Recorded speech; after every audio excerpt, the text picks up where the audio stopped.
Because the heart and soul of a true believer who comes to worship is, first of all, to come to grips with the reality of his or her own sinfulness. We come to confess things that are negative.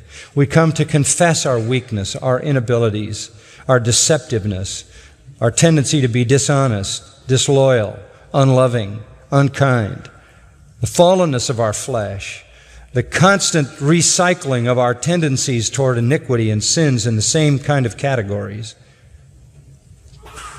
Churches that talk about only good things, don't ever speak of sin, don't ever lead the people to serious contemplation and confession of sin, may not be Christians at all. They may be churches, but not made up of Christians, or if some are Christians, they are of the most immature kind.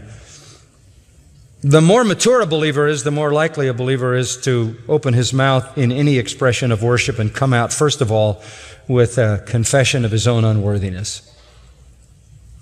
It was Isaiah, who was the best man in his nation. He was the prophet of God. He was the noblest of all, who in Isaiah 6 said, "I'm a man of unclean lips, and I come from a people of unclean lips." And he pronounced a curse on himself for his own wretched sinfulness. It was the Apostle Paul in Romans chapter 7 who said, "O wretched man that I am, who will deliver me from the body of this death?" He was the best. He was the best of us, maybe the noblest Christian that ever lived. And he was really distraught and overwhelmed by his own wretched sinfulness.